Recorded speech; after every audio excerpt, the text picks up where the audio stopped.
Guys, welcome to my channel. This is my channel जय मां शीतला देवी। कैसे हैं आप सब? तो आज जो बात होने वाली है परीक्षा के बारे में थोड़ी सी डिटेल्स देना चाहती हूँ, क्योंकि जब आपके ही इष्ट देवता परीक्षा लेने पर आते तो आपको कितनी हद तक नीचे गिरा देते हैं। और ऐसा नहीं है कि एक भगत के जीवन में जो परीक्षा होती है एक लिमिटेड समय तक होती है। परीक्षा उसको तब तक देनी है जब तक वो जीवित है इस संसार में। आज राधा अष्टमी का दिन है, राधा जी का जन्म हुआ था, गणपति जी का उत्सव भी चल रहा है। बहुत हाई एनर्जी फील हो रही है आज के टाइम पे।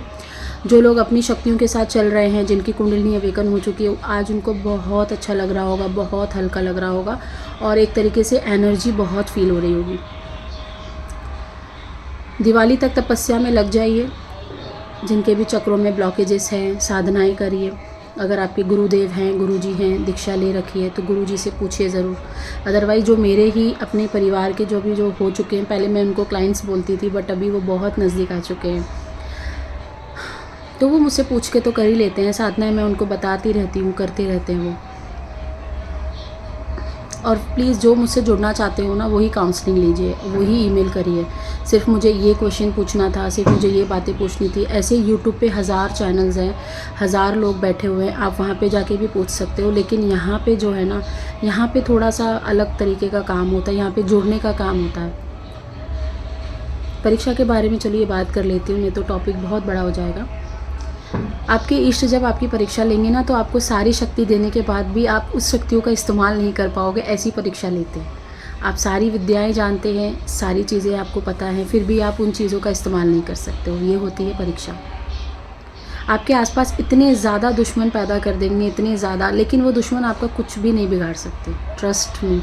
आप अपने आप, मतलब एक तरीके का एक टेस्ट होता है, ये एक तरीके की एक परीक्षा होती है कि अगर आपने अपनी सहन शक्ति को छोड़ दिया और अपनी ही विद्याओं को किसी को नीचे गिराने में, किसी को नुकसान देने में अगर उसका इस्तेमाल कर लिया, तो ये आपके इष्ट की परीक्षा होती है।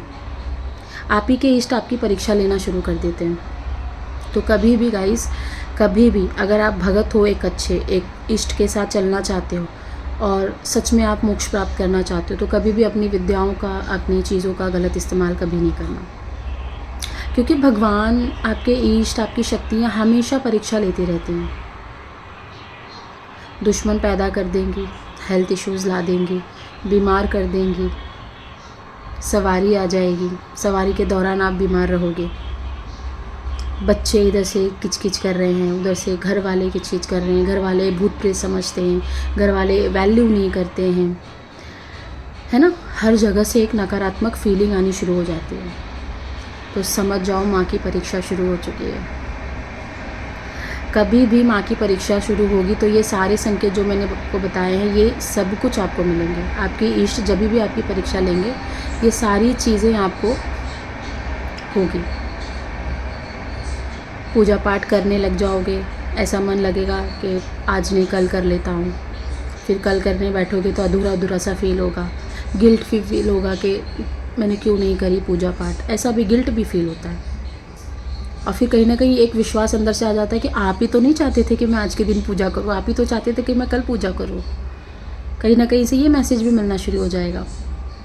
सपने आना, फ्यूचर बहुत ज़्यादा दिखना, प्रेडिक्शन होना, पिछले जन्म में क्या थे, अगले जन्म में क्या होगा, इस जन्म में क्या होगा।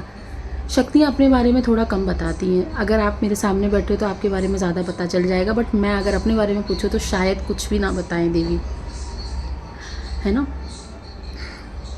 तो परीक्षा के टाइम पे घबराना नहीं है।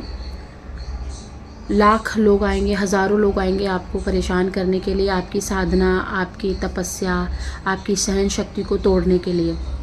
ये सारे राक्षस होते हैं। ये चाहते ही ये हैं कि आप ना करें और आप हमारी प्रजाति में ज्वाइन कर लें। सात्विक तरीके से चलना बहुत मुश्किल है। अब यही अगर आप तामसिक तरीके से चलने लग जाओ, गलत काम करने लग जाओ, तो बहुत आसान लगेगा। लेकिन यही अगर आप शांति से अपने घर में बैठ के जाप करना चाहते हो, अच्छे विचार रखना चाहते हो, लोगों की हेल्प कर रहे हो, तो कहीं ना कहीं से एक नकारात्मक ऊर्जाएं आनी शुरू हो जाती हैं आपके काम को रोकने के लिए। ये होती है माँ की परीक्षा। आपके गुस्से का टेस्ट होता है कि आप कितने हद तक गुस्सा कर सकते हो और कितने हद तक अपने आप को कंट्रोल कर सकते हो। ये भी एक तरीके की परीक्षा होती है। मन नहीं लगेगा, मन में चिड़चिड़ापन रहेगा, थकावट रहेगी शरीर में, बहुत सारी चीज़ें होती हैं। अचानक होता है, सब कुछ सही चल रहा था और अचानक हो गया, ये होता है। तो ये माँ की परीक्षा होती है, आप ही की शक्ति आपकी परीक्षा ले रही है, ऐसा होता है, बोला जाए, माना जाए। लेकिन ये कुछ दिनों में, आने वाले दिनों में ठीक हो जाता है। बहुत लोग मुझे आते पूछते हैं कि सवारी आ रही है फिर भी हमें परीक्षा देने की ज़रूरत पड़ रही है। भाई सवारी आना ही सबसे बड़ा बात नहीं है। सवारी आने के बाद जो आपकी असली तपस्या शुरू होती है, क्योंकि सवारी आने के बाद देवी आपका अन्न भी छुड़वा देती है एक समय तक, 1.5 महीना, जल भी छुड़वा सकती हैं, 2 दिन 4 दिन, तपस्या बोल सकती हैं, साधनाएं बता सकती हैं आप ही की शक्तियाँ। तो कभी भी आपको लेट डाउन नहीं करना है। परीक्षा चल रही है, चलने दीजिए इसको, अच्छा है, परीक्षा चलेगी तो आप कुछ सीखोगे। कभी भी किसका अनित मत करिए, कोई भी चीज़ अपनी गलत तरीके से इस्तेमाल मत करिए, अपनी शक्ति का गलत प्रयोग मत करिए बिल्कुल भी। यही मैसेज देना था, ठीक है। टिल देन बाय, नमस्ते।